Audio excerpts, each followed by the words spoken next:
so not too long ago. And this fall has been the first semester that I've been on full-time on my staff. Which is still, go dogs. So for the past 3 years, I've been volunteering with wildlife here in Athens at Clark Middle School, which is right down the road. Go Owls. Tons of animals to go. I just got hired on to start Malcolm Bridge Middle School. Go Lightning, almost an animal. That was a little harder. But so for the past 3 years, and the next 3 more years, I'll be working with middle school students. So that's 6 years of middle school kids, which is a lot.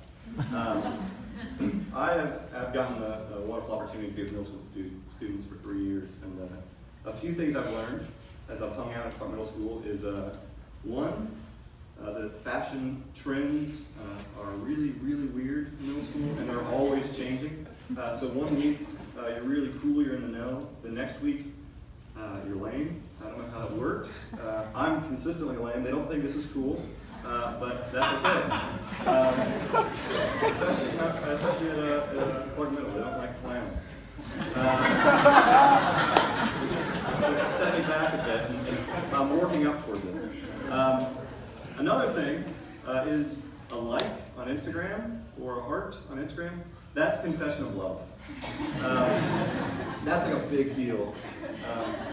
So one time I got a like on Instagram, and I got some nudges, some like she said you. And she wasn't, because she's my mom. That's how middle school works. And the most important thing I think I've learned with middle school students is that if you don't have control over every aspect of what's going on, everything will go wrong. Everything will go wrong. A great example, a few years ago, we decided we're going to have a guys middle school overnight. And we're like, this is going to be the best. We're going to get as many middle school guys as we can together. We're going to go out to Phenopolis in Commerce, which is a real rinky-dink, super rusty. So we call Phenopolis. We ask them. We say, hey, we're going to bring out a bunch of guys. They say, oh, great. We'll keep 3 of our staff there overnight. You're going to have it all Friday night and Saturday morning. So things are going great. We get excited. All the volunteer leaders start calling their guys, inviting everyone we know. Thursday before Friday, we kind of cut off. This is our deadline. We're done. No one else is coming. Thursday, we look at our sign-up sheet. We got 40 guys. That is perfect. That is a perfect number of middle school guys because we got about 14 middle school guy leaders. So that's like 2 guys per leader. We got everything under control. So things are looking up. Friday, we show up at Walmart parking lot to shuttle everyone up to Commerce. We're getting over in the cars, and we look out to the parking lot, and we say, there are a few more guys than we thought. To be exact, there were 68 more guys than we invited. So if you're following along with me, that is 14 volunteer college students, 3 part-time employees at a rinky-dink amusement park, and 108 middle school kids. That should have been our first red flag. Things are not going to go great. And they didn't. They didn't go great. This is not a good story. We show up. We tried to have a club beforehand, so we play some games, we goof off, things are going great. We have someone come up and speak. And this is kind of when I started realizing things are going downhill. It was about 10 minutes into Aaron Harris's talk. We got a couple guys in the back just starting to heckle him. And just, no joke, in the middle of a talk, they're booing him off the stage. Because they're ready to play at Phenopolis, which I forgot to mention, we've renamed Browopolis. Because, that's what middle school kids like. So they boo Aaron off the stage. Poor Aaron. He did a great job, but no one heard it. It's an exciting So we wrap that up and we realize we just got to go with the flow here. We tell the guys, all right, for the rest of the night, till 6 in the morning, you've got Funopolis all to yourself. You can do the go-karts, you can do the putt-putt, you can go to the arcade. It is free reign, go crazy. And they went crazy. Like crazy, crazy. We're sitting there for a few hours, we're just having fun. I'm playing one of those like simulator car games. It's great because it's dark and I'm tired and I want to take a nap. And we hear from one staff, we need a lot of help at the prize station. We're, no, that's fine, we'll go to the prize station. When we get there, we see the carnage. The guys have reached over the prize desk. They are swiping the shelves clear of all the prizes. They've taken the giant puppy dog from the top shelf, they've quartered him, and they've taken a golf club, stabbed it up its head, and they're marching it around like Lord of the Flies. It's insane. They went crazy. Crazy. And so we figured that out. Things are going great again, right? This is awesome. Not like an hour later, we say, hey guys, we need some help at a putt-putt course. Okay, well, if they're not quartering animals, that's fine. So we run out, and we made a quick pit stop as I opened the door, so we see the putt-putt course out there. And my buddy Sean's like, hey, Forrest, how are you? And I'm speechless. Not because a middle schooler was nice and polite to me, because that doesn't happen a lot. But because he's humping a giant metal bear. I looked at him, just wiped my eyes, and I said, Forrest, you gotta pick your battles here. And I'm like, I'm gonna save Sean for later. And so we keep going with the the night's going great. It's going great. We get to the putt-putt course, and a bunch of guys have decided they want not golf clubs, but boomerangs. So they're bending the golf clubs over their knees, and they're hucking them into the bushes behind Funopolis. And we didn't think that was bad. Some other guys were a little bit smarter, and they said, we can use these golf clubs to shoot golf balls. And so they're taking full swings with these putters, shooting golf balls into the adjacent go-kart track. It's not an empty go-kart track. There are kids in go-karts on the go-kart track. And so these kids are also rowdy. So they're trying to knock one another off of the course and spin each other out. At the same time, they're dodging meteorites. It's getting out of control. So we lock them down. We say, all right, no, everyone's going to the arcade. There's a few more rambunctious activities, throwing bowling balls through ceilings, that kind of stuff, just regular middle school stuff. But when dawn breaks, we realize the damage that we've done. Damage that we've done. We do a head count. We're getting everyone back in the cars, and we realize we've lost someone. Luckily, it wasn't a middle schooler, it was a leader. About 2 in the morning, one of our leaders decided, I'm done with this. He's taking a nap on the bench in the parking lot the whole time. So we were down to 13 for, I guess, the most of that. Maybe he could have helped, but I really don't think so. I think we're a lost cause. We get over in the car, we drive home, we get in the parking lot, and Jay kind of comes up to me and says, Forrest, how was the night? I said, things got a little out of control. And they did. It was probably the worst night of wildlife Athens has ever seen. And so we can't go back to Funopolis. I think they got J-Con and my face on the back wall, X's through them. We're not allowed. So we've been going through John, the book of John. It's a great transition. I know. Just wait to the end of the sentence. It's like, wrap up. We go through the book of John, and tonight we're in John 5, and I think we're going to run into a few people that have also lost control. How was that? If you're familiar with John 5, it starts with a Jewish festival. Jesus and his disciples are in Jerusalem for this festival, and it just is wrapped up. And he travels to the pool of Bethesda. Yeah, if you want to turn, please do. I'll also tell the story too, so if you want to just listen along, that's great. But they're at the pool of Bethesda. That's like the northeast corner of Jerusalem. And this pool has got this legend around it that when the water stirs in the pool, they believe that an angel had come down and was healing the people in the pool. And so the sick, the paralyzed, the destitute would gather around this pool, and they would take turns getting in and being clear their ailments. And it was a festival, so there's a ton of people there. Just crowds and crowds of sick and destitute and paralyzed. This is kind of where we pick up our story. We realize that, I'm here in John 5. I got my Bible too. Pretty exciting. One man who had been there had been paralyzed for 38 years. When Jesus saw him stretched out by the pool and knew how long he'd been there, he said, "Do you wish to get well?" The sick man replied, "Sir, when the water is stirred, I don't have anyone to put me in the pool. By the time I get there, someone else is already in." Jesus said, "Get up, take your bedroll, and start walking." And the man was healed on the spot. He picked up his bedroll and he walked off. Let's stop there and let's readdress what's going on here. This man has been paralyzed or crippled or maimed in some way for 38 years. Many of you are 18 or 19, so that's your life plus another of your life, and the whole time you're on a bed mat. That is a long time to be without it. That's a long time to have lost control.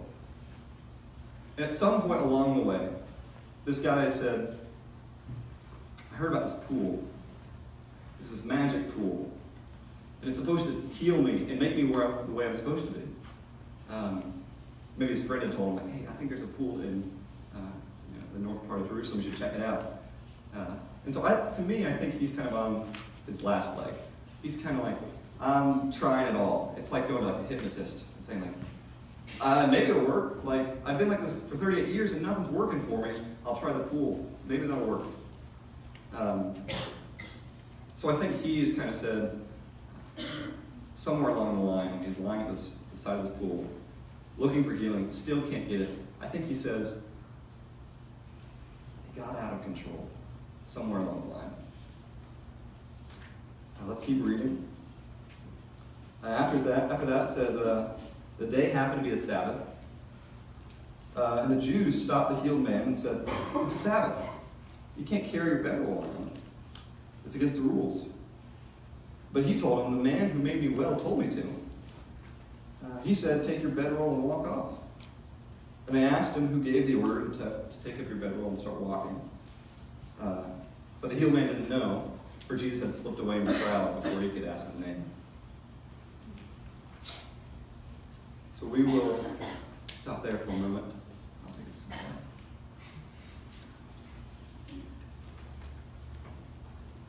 These Jewish elite, we learn that they eventually, this paralyzed man learns the identity of Jesus. He tells the Jewish elite. They're furious because if you read any of the gospel, you realized that the Jewish elite are not a fan of Jesus, and they're looking for ways to go out and get him. And this is a great one. He's practicing on the Sabbath. He's doing work on the Sabbath. He's telling other people to work on the Sabbath. Like they've got him in a grasp. So they find him, and they corner him. And then for the remainder of chapter 5 of John, Jesus defends his authority. You can read on, but I'll tell you, he does a pretty good job of saying that, no, my Father in heaven has the authority to perform healing on the Sabbath. And I am with my Father, and he gives me power, and I can perform miracles on the Sabbath. I have the authority. I have the control. He does a great job. He does way better than I would have done. But I think these Jewish elite are realizing they're starting to lose control a little bit too. They've got these set of rules in place that keep them on the pedestal, and they keep everyone else down on their knees. They've got this formula, these rules, and these laws that keeps the control in their hands. And Jesus is here to flip the script. No longer are the rules looking to the Pharisees, but the rules are looking to Jesus. He's come to fulfill the rules. That's what he tells them right in the end of chapter 5. And so I think at this moment, these Jewish elite are like, golly, we're losing control. Things have gotten out of hand.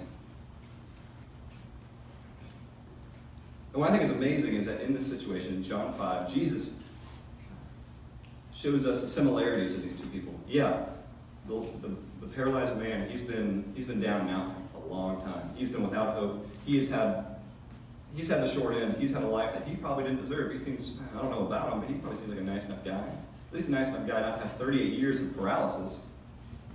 And on the other hand, you got the Jewish elite who have it all. But in having it all, they're hateful and angry and mean and possessive and jealous. But what's common is that they're losing control. And I think that's what Jesus talks about. And I think that's what they're feeling, but what their heart is saying to me, what their heart is saying, this is not how things ought to be. I want more from my life. I don't want less. I'm getting less right now. I'm not happy. I'm not in control. Things are spinning out of control, and I don't have it. It's not in my grasp. I want more. And they're not wrong. I think you can feel that too. You know, God created us for more. God created us to have control, to have authority. In Genesis 1:28, he says, "Let man be responsible for fish in the sea, for the birds in the air, for the cattle, and even earth itself." When everything was perfect, when the world was as it was supposed to be, we had control. We had authority. We had control over our lives. But when sin came in and we turned our back from God, we said, I'm going to take that control for myself, and I'm going to do what I want with it. And that's when, like the Jewish elite, we oppress others, we manipulate, we lie, we steal, we cheat, we take advantage of. And oftentimes, we end up being like a lame man. And we've been lied to, we've been cheated, we've been oppressed, and we've been manipulated. And what's cool in John 5 is that Jesus says, neither of these situations are acceptable to me. Neither of these situations are how the world ought to be. Now, I think to some people that might sound like Jesus came to save the poor and beaten from the elite that are oppressing them, and that's not the case. Both parties were made for more, and that's what Jesus is offering. I want to be clear that Jesus did not come to attack sinful man, but he came to defend man from sin's attack. I want to say that one more time. Jesus came not to attack sinful man, did not come to attack the Pharisee or the lame man, but he came to save both of them from sin's attack. That is the hope of the gospel. That's what's really cool about the story. Both of them are living lives of less. And Jesus steps in and says, I have more. I have more from you. I know you feel it, and I'm here to give it to you. That's what's great about this story. Now I want to stop real fast, and I think you realized I've left you at a cliffhanger. Maybe you haven't realized it.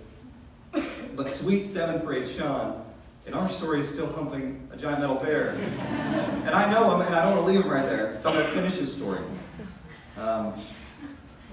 He makes it home. I don't know about our leader. I guess he's still in the parking lot. But Sean makes it home, and the next year he goes to summer camp with us. He and I get on a bus and we go down to Florida. And he's wild. He's a middle schooler. He is chasing girls. He's looking for attention. He's ignoring me altogether. And at one point, he gets stuck in a tree for 3 hours. And I have to sit there like this with my neck all cricked until he comes down because he's afraid, because he's a middle schooler. But 3 hours, man. That's like way less than 38 years, and I was tired. I just made that connection right now. That's not important. What was great at the end of that week was that Sean met Jesus. And we went home together as brothers in Christ. That's what's so cool about that story. And it doesn't stop there. Sean and I got to go home together. We hung out, we goofed off. And then he graduated and went to Clark Central. And I didn't see him much. He's still crazy, and he's met his Clark Central Young Life leaders. And I met a bunch of new middle schoolers, and so we kind of just naturally parted, kept in touch a little bit, until last spring.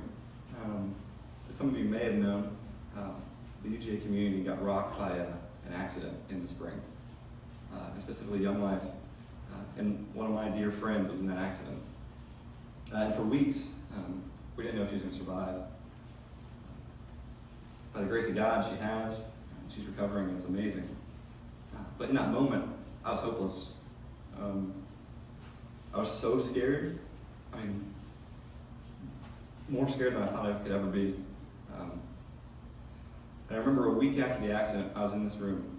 And I was crying and scared and hopeless for the upteenth time. And Sean Williams, the boy who humped the metal bear, got stuck in a tree at Southwind, came up, pulled me in his arms. He said, "I love you. We're brothers." That's why I do Young Life. That moment right there has made every annoying conversation with a middle school worth it. That was, to have a brother in Christ hold you when you are broken, have a high schooler hold you when you're broken, is amazing. It's without words. And so what I believe is that in John 5, when Jesus is performing miracles, is he never does these flippantly. He never does these just to put on a show.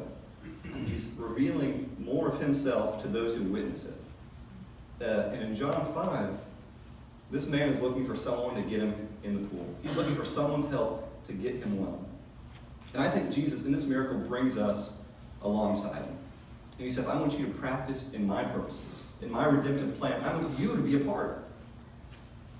And so I believe that the salvation of one middle school student is just as miraculous as the healing of a lame man inside of a pool 2,000 years ago. And I was blessed to be a part of that miracle. I got to help pour Sean into the pool. I got to help Sean come to life. And then he got to help me stay alive. That's what's great about it. That's what Young Life is. Young Life is coming alongside Jesus' plan and getting to take part in his miracles. Now, I want to close with Isaiah 32. You can just write down Isaiah 32 if you want, or you can look.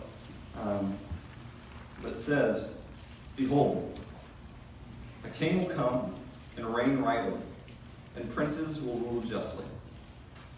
And each will be like a refuge from the wind, a shelter from the storm, like streams of water in a dry land, like the shade of a huge rock in a parched country." So what I want you to believe as you leave here is that when we give control to Jesus, when we give our life to Jesus, the true King, the true reigning King, we are not bonded to him. We are freed. We're not bonded to sin any longer, but we are freed to a life of more.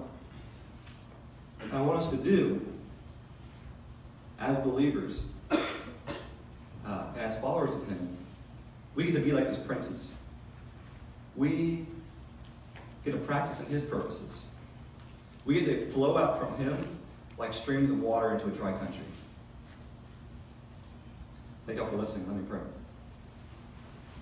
God, thank you tonight that we can hear a little bit about who you are. Draw us close to your miracles so that we can practice in your purposes. We love you. You are our refuge from the wind. In your name we pray. Amen.